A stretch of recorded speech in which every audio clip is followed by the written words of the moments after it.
Hey everyone, what's going on? Force here. Welcome back to our monthly installment of what new games are coming out this month. What can I look forward to playing?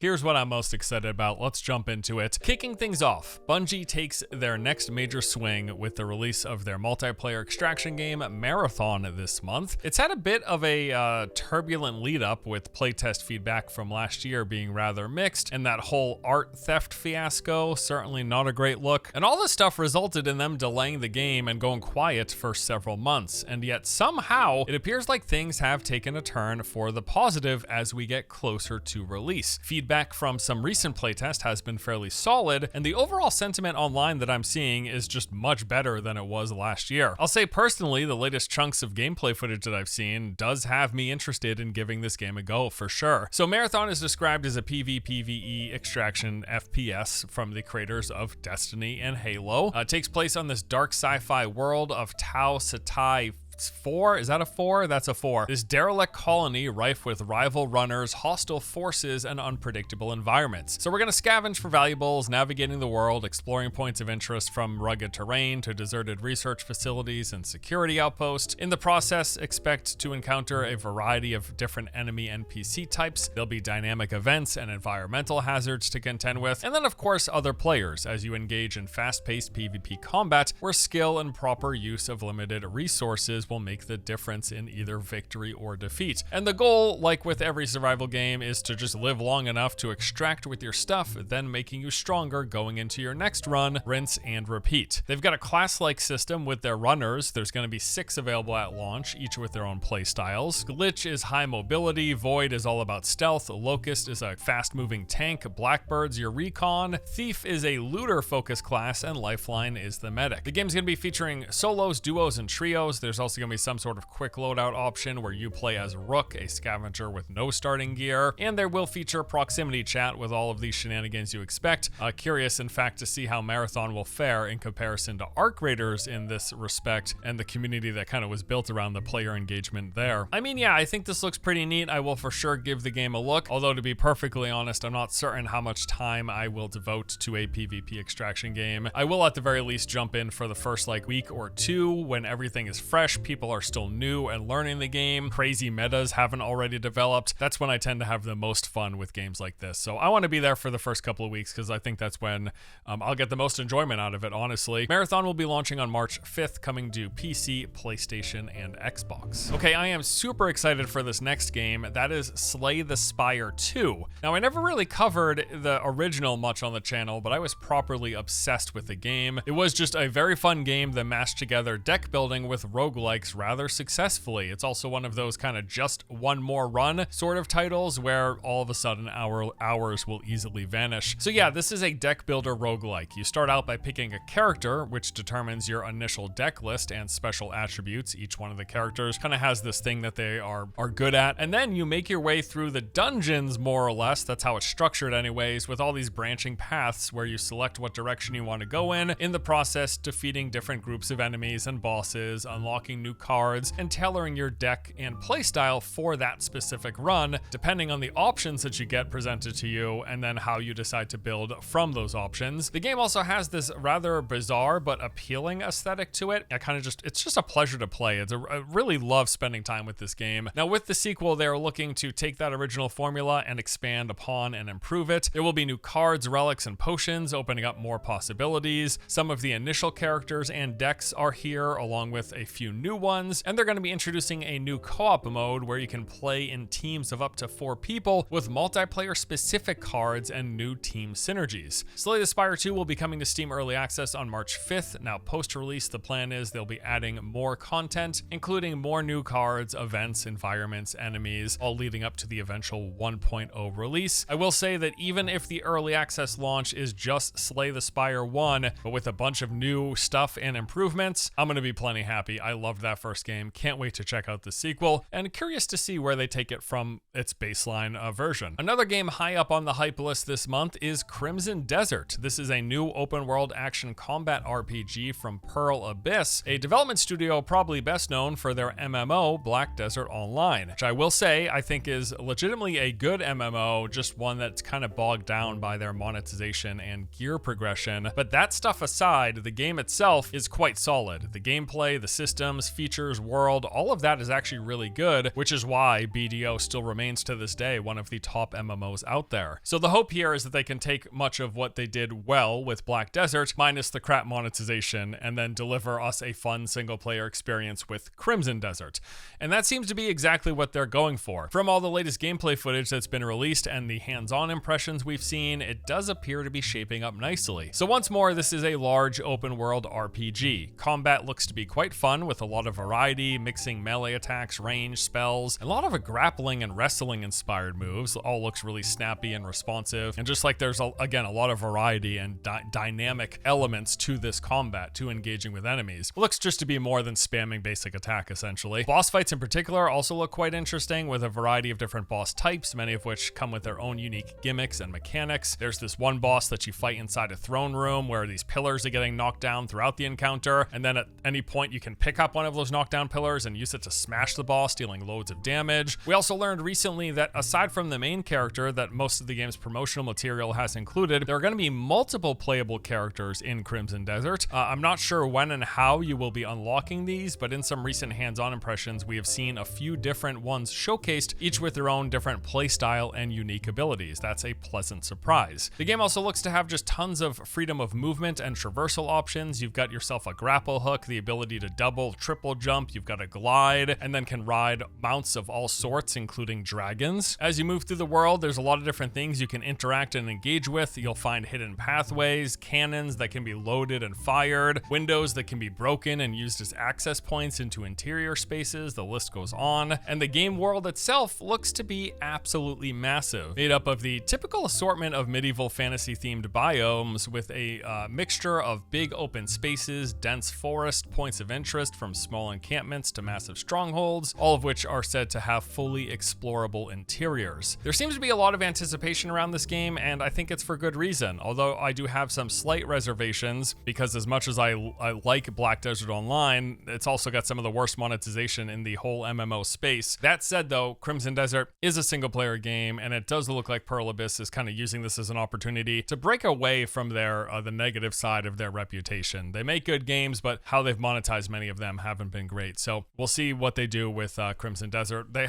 hasn't been any signs that they're going to have any crazy pay to win or monetization. And again, it's they've kind of described this as a premium title that's going to be sticking to that sort of monetization. So we'll see what happens though. That point aside though, yes, the game itself, Crimson Desert, looks pretty sick. I'm excited to give it a go, and I hope everything shapes up well. Crimson Desert is set to release on March 19th, coming to PC, PlayStation, and Xbox. Oh, also, have you heard of this little game that goes by the name World of Warcraft? Well, the world's most popular MMO is getting its next big expansion this month. It is called Midnight. It's going to come with all of the usual MMO expansion fare. So you're going to get a new story campaign that takes you through a variety of new zones. In those zones, there's the typical assortment of new points of interest, dungeon and raid entrances. You've got delves, which is a new system added with the War Within, the last expansion, kind of these mini solo focused dungeons, although you can do them in groups as well, and a variety of world quest, PvP events, and world bosses to take on. They're also going to be raising the level cap from the current cap of 80 all the way up to 90. Now, in addition to the expected stuff, also in this expansion, we're getting housing, where you go out, claim a plot, place your home, and decorate it however you like, with quite a fair bit of customization available here. There's a new spec coming to the Demon Hunter called the Devourer, which is this void-focused melee and ranged hybrid. Every class in the game got an update with some pruning, removing some rotation bloat. Feels like kind of light in terms of the number of abilities at the moment, but this should be getting more fleshed out as we level from 80 to 90. There's also the introduction of a prey system where you'll be tracking enemies through the world, coming in their own difficulties, adding some additional form of world difficulty scaling, which is cool. A new large-scale PvP battleground, Slayer's Rise, 40 versus 40 players. There's PvP training grounds where you can play against AI enemies to kind of learn the ropes of PvP. And they've had an updated new player experience with improvements to Exile's Reach and some improvements to UI and add-ons. Now, if you have not got the memo, let me tell you, I have been properly obsessed with World of Warcraft for the past few months, mainly playing a lot of classic WoW. Back in November, I got pretty heavily involved in the hardcore servers, played for a couple months, really enjoyed that, before swapping over to the anniversary servers in preparation for the recent re-release of the Burning Crusade. And that's kind of mostly what I've been doing for the past month and a half here, leveling up a few different characters, playing a paladin main tank, and then also leveling up a hunter as well. Now, in between that, I spent a little bit of time in retail, leveling up a brewmaster to level 80 in preparation for the upcoming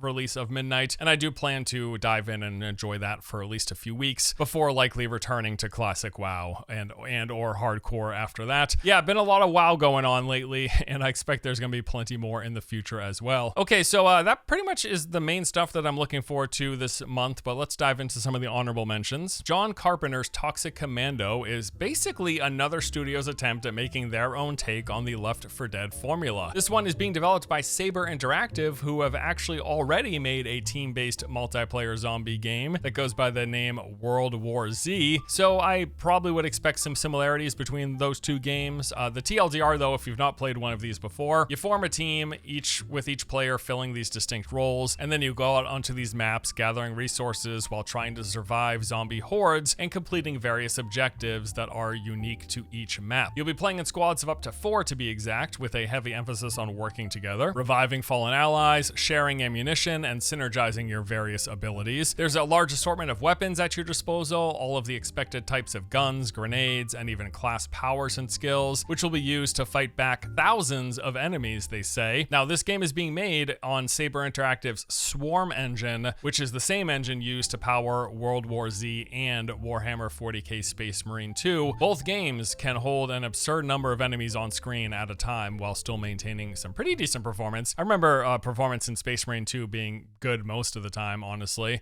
So yeah, big numbers of enemies that you'll be getting to fight back. The maps themselves are described as semi-open, on which you'll be moving through different sections, completing certain tasks in order to progress, and then you move from one map to the other, doing your best to survive, get various unlocks and improvements, all of that. Yeah, I mean, I think the game looks pretty neat. They do have a demo available right now during Steam Next Fest, so if you want to give it an early look, now is a good time to do so. John Carpenter's Toxic Commando will be launching on March 12th, coming to PC, PlayStation, and Xbox. Solasta 2 is a turn-based tactical RPG based on the SRD 5.2 rule set. The original game came out back in 2021 and ended up being a small but fairly well-liked title, currently sitting on a very positive rating on Steam. The sequel here will be launching into early access this month and comes with a bunch of improvements and additions to the first game, and it seems like they're kind of aiming to amp up the quality of this game, but will be starting small. So with the early access release, Solasta 2 is going to include a portion of the first act with a max level cap of 4. You're going to be able to create your party, play from the very beginning of the game, and explore a portion of the world map, which they say is still in fairly early development. And then throughout the course of early access, they will be updating the game